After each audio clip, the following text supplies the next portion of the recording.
सभासदों, माननीय सभापति जी,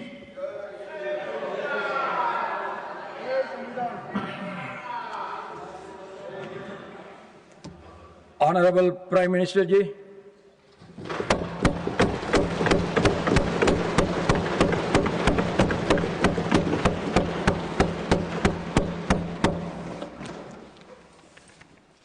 माननीय सभापति जी, पश्चिम एशिया में चल रहे युद्ध और उससे बनी परिस्थितियों से हम सभी परिचित हैं। मैं आज संसद के उच्च सदन के सामने और देशवासियों के सामने इन विकट परिस्थितियों पर सरकार का पक्ष साझा करने के लिए उपस्थित हुआ हूं। पश्चिम एशिया में चल रहे इस युद्ध को 3 सप्ताह से अधिक का समय हो चुका है। इस युद्ध ने पूरे विश्व में गंभीर ऊर्जा संकट पैदा कर दिया है। भारत के लिए भी ये स्थिति चिंताजनक है। इस युद्ध से हमारे व्यापार के रास्ते प्रभावित हो रहे हैं। इससे पेट्रोल, डीजल, गैस और फर्टिलाइजर जैसे जरूरी सामान की रूटीन सप्लाई प्रभावित हो रही है। गल्फ देशों में करीब 1 करोड़ भारतीय रहते हैं, वहां काम करते हैं। उनके जीवन और आजीविका की सुरक्षा भी भारत के लिए बहुत बड़ी चिंता है। होर्मुज स्ट्रेट में दुनिया के अनेक जहाज फंसे हैं। उनमें बहुत बड़ी संख्या में भारतीय क्रू मेंबर्स हैं। ये भी भारत के लिए एक बड़ी चिंता का विषय है। ऐसी विकट परिस्थिति में आवश्यक है कि भारत की संसद के इस उच्च सदन से शांति और संवाद की एकजुट आवाज पूरे विश्व में जाए।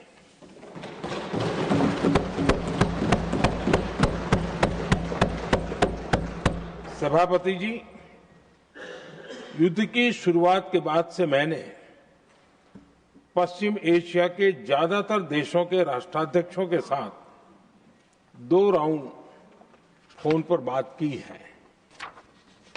हम गल्फ के सभी देशों के साथ लगातार संपर्क में हैं। हम ईरान, इजरायल और अमेरिका के साथ भी संपर्क में हैं। हमारा लक्ष्य डायलॉग और डिप्लोमेसी के माध्यम से क्षेत्र में शांति की बहाली का है। हमने डी एस्केलेशन और हॉर्मुज स्ट्रेट खोले जाने पर भी उनसे बात की है। कमर्शियल जहाजों पर हमला और हॉर्मुज स्ट्रेट जैसे अंतर्राष्ट्रीय जलमार्ग में रुकावट अस्वीकार्य है। भारत ने नागरिकों पर, सिविल इंफ्रास्ट्रक्चर पर, एनर्जी और ट्रांसपोर्ट से जुड़े इंफ्रास्ट्रक्चर पर हमलों का विरोध किया है। भारत डिप्लोमेसी के जरिए युद्ध के इस माहौल में भी भारतीय जहाजों के सुरक्षित आवागमन के लिए सतत प्रयास कर रहा है। भारत ने इस समस्या के समाधान के लिए संवाद का ही रास्ता सुझाया है। इस युद्ध में किसी के भी जीवन पर संकट मानवता के हित में नहीं है। इसलिए भारत का सतत प्रयास सभी पक्षों को जल्द से जल्द शांतिपूर्ण समाधान के लिए प्रोत्साहित करने का है। सभापति जी, संकट की स्थिति में देश विदेश में भारतीयों की सुरक्षा हमारी बहुत बड़ी प्राथमिकता है। युद्ध शुरू होने के बाद से लेकर अब तक 3,75,000 से अधिक भारतीय सुरक्षित भारत लौट चुके हैं।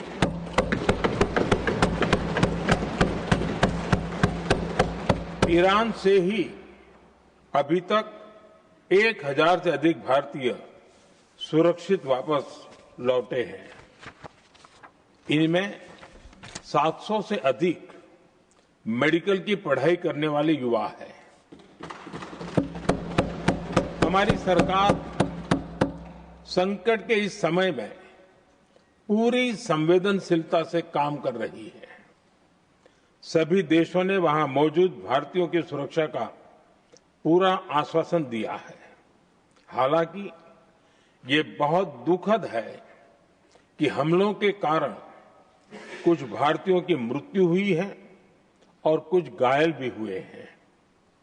ऐसे मुश्किल हालात में परिवारजनों को आवश्यक मदद दी जा रही है। जो घायल हैं, उनका बेहतर इलाज सुनिश्चित कराया जा रहा है। सभापति जी, होर्मुज स्ट्रेट विश्व व्यापार के सबसे बड़े रूट्स में से एक है। विशेष तौर पर कच्चे तेल, गैस और फर्टिलाइजर से जुड़ा परिवहन इस क्षेत्र से बहुत बड़ी मात्रा में होता है। युद्ध के बाद से ही होर्मुज स्ट्रेट में जहाजों का आना जाना बहुत चुनौतीपूर्ण हो गया है। लेकिन विपरीत परिस्थितियों के बावजूद हमारी सरकार ने संवाद से, कूटनीति के माध्यम से रास्ते बनाने का प्रयास किया है। प्रयास ये है कि जहां से भी संभव हो वहां से तेल और गैस की सप्लाई भारत पहुंचे। ऐसी हर कोशिश के नतीजे भी देश देख रहा है। बीते कुछ दिनों में दुनिया के अनेक देशों से कच्चा तेल और एलपीजी से भरे जहाज भारत आए हैं।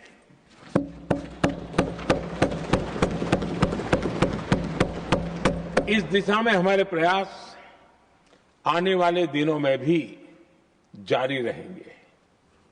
सभापति जी, भारत का प्रयास है कि तेल हो, गैस हो, फर्टिलाइजर हो, ऐसे हर जरूरी सामान से जुड़े जहाज भारत तक सुरक्षित पहुंचे।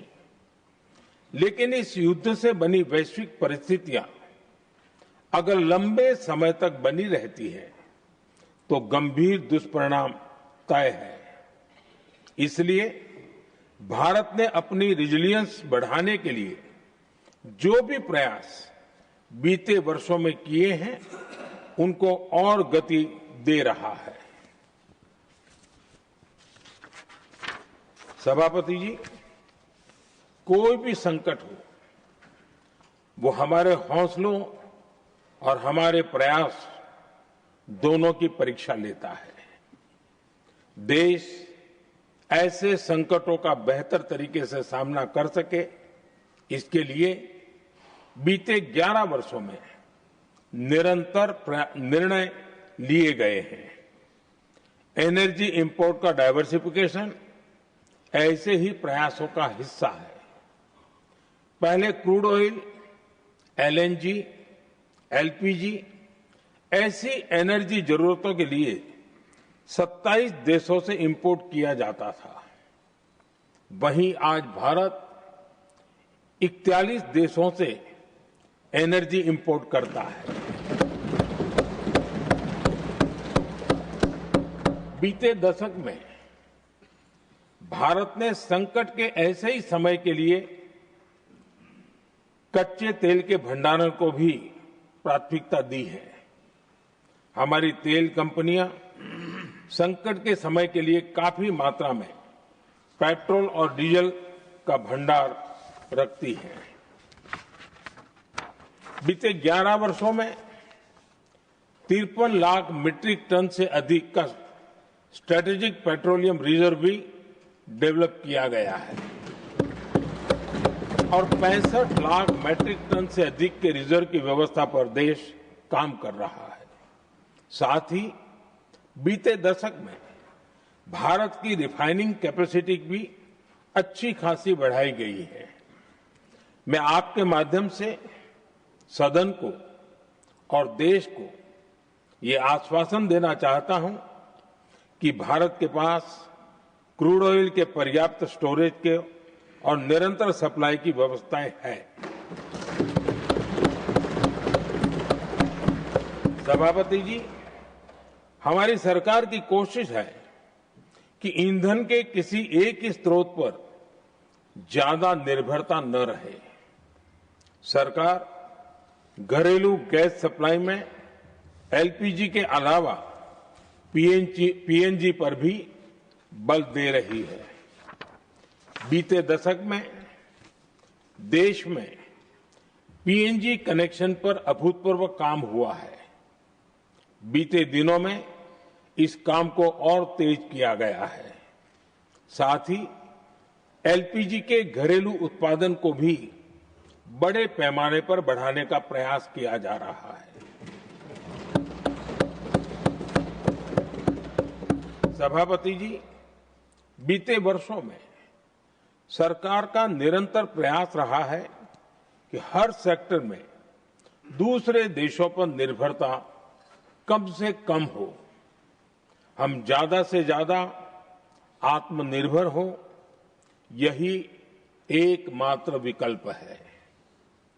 जैसे भारत का 90% से अधिक ट्रेड विदेशी जहाजों पर होता है, ये स्थिति किसी भी वैश्विक संकट में भारत की स्थिति को और भी गंभीर बना देती है।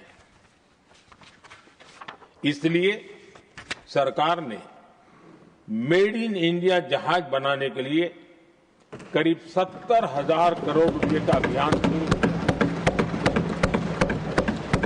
भारत आज ship building, ship breaking, maintenance and overhauling ऐसी हर सुविधा के निर्माण पर तेज गति से काम कर रहा है। भारत अपने डिफेंस सेक्टर को भी अधिक रेजिलिएंट बना रहा है।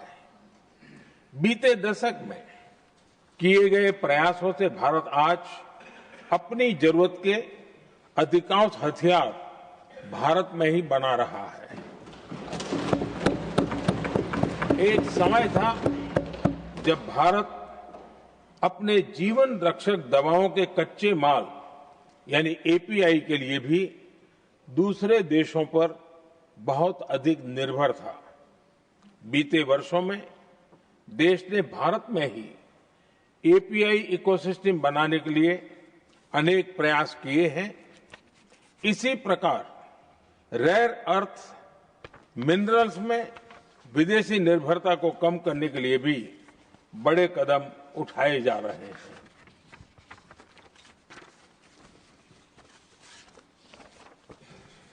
आदरणीय सभापति जी, वर्तमान संकट ने पूरी दुनिया की इकोनॉमी को हिला दिया है। अभी तक पश्चिम एशिया में जो नुकसान हुआ है उससे रिकवर होने में भी दुनिया को बहुत समय लगेगा। भारत पर इसका कम से कम दुष्प्रभाव हो, इसके लिए निरंतर प्रयास किए जा रहे हैं। हमारी इकोनॉमी के फंडामेंटल्स मजबूत हैं और सरकार पल पल बदलते हालात पर नजर रखे हुए है। सरकार इसके शॉर्ट टर्म, मीडियम टर्म और लॉन्ग टर्म ऐसे हर प्रभाव के लिए एक रणनीति के साथ काम कर रही है। भारत सरकार ने एक इंटर मिनिस्ट्रियल ग्रुप भी बनाया है। ये ग्रुप नियमित मिलता है और हमारे इंपोर्ट एक्सपोर्ट में आने वाली हर दिक्कत का आकलन करता है और ये ग्रुप आवश्यक समाधान पर भी निरंतर काम करता रहा है। जैसे कोरोना के समय में अलग अलग सेक्टर्स की चुनौतियों से निपटने के लिए एक्सपर्ट्स और ऑफिसर्स के एम्पावर्ड ग्रुप्स बने थे, वैसे ही कल ही ऐसे 7 नए एम्पावर्ड ग्रुप्स का भी गठन किया गया है। ये group supply chain, petrol diesel, fertiliser, gas, महंगाई ऐसे विषयों पर त्वरित और दूरगामी रणनीति के तहत कार्रवाई करने का काम करेंगे। मुझे पूरा भरोसा है कि साझा प्रयासों से हम परिस्थितियों का बेहतर सामना कर पाएंगे। आदरणीय सभापति जी, सरकार ये भी प्रयास कर रही है कि आने वाले बुआई के सीजन में किसानों को पर्याप्त खाद मिलती रहे। सरकार ने खाद की पर्याप्त सप्लाई के लिए आवश्यक तैयारियां की हैं। सरकार का निरंतर प्रयास है कि किसानों पर किसी भी संकट का बोझ न पड़े। मैं देश के किसानों को फिर आश्वस्त करूंगा कि सरकार हर चुनौती के समाधान के लिए उनके साथ खड़ी है।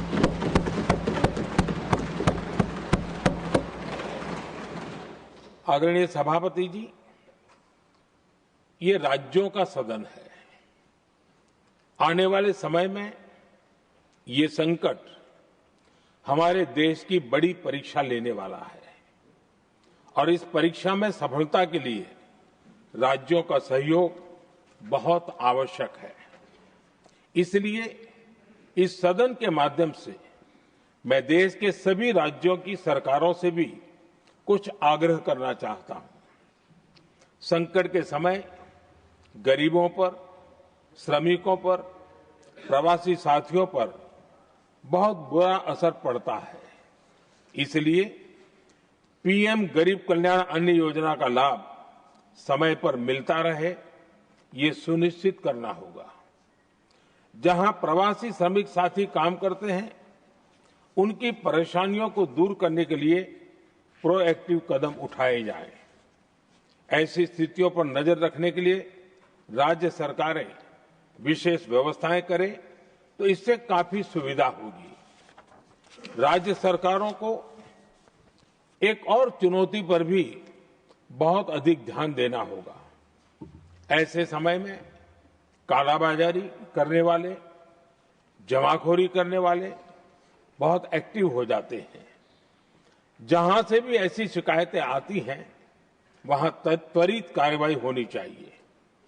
जरूरी चीजों की सप्लाई निर्बाध चलती रहे, ये सुनिश्चित करना हर राज्य की प्राथमिकता होनी चाहिए। आदरणीय सभापति जी, मैं सभी राज्य सरकारों से एक अनुरोध और करना चाहता हूं।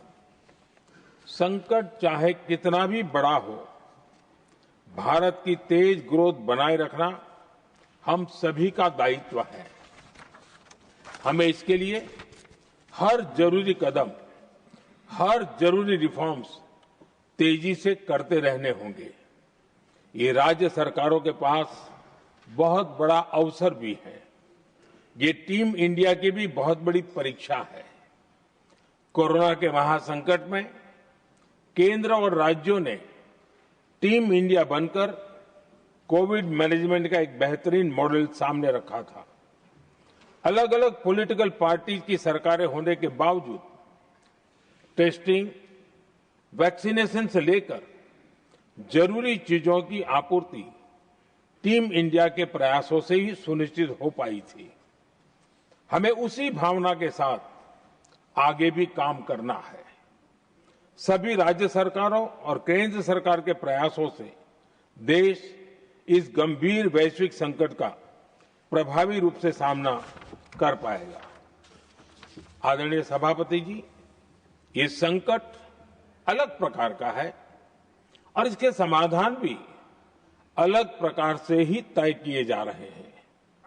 हमें धीरज के साथ, संयम के साथ, शांत मन से हर चुनौती का मुकाबला करना है। आदरणीय सभापति जी, जैसा कि हम देख रहे हैं कि इस युद्ध को लेकर पल पल में हालात बदल रहे हैं, इसलिए मैं देशवासियों से भी कहूंगा कि हमें हर चुनौती के लिए तैयार रहना ही होगा। इस युद्ध के दुष्प्रभाव लंबे समय तक रहने की प्रबल आशंका है, लेकिन मैं देशवासियों को भरोसा देता हूं, सरकार सतर्क है, तत्पर है और पूरी गंभीरता से रणनीति बना रही है, हर निर्णय ले रही है। देश की जनता का हित हमारे लिए सर्वोपरि है। यही हमारी पहचान है, यही हमारी ताकत है। इसी भावना के साथ मैं अपना वक्तव्य समाप्त करता हूं। बहुत बहुत धन्यवाद। Message from Lok Sabha Secretary General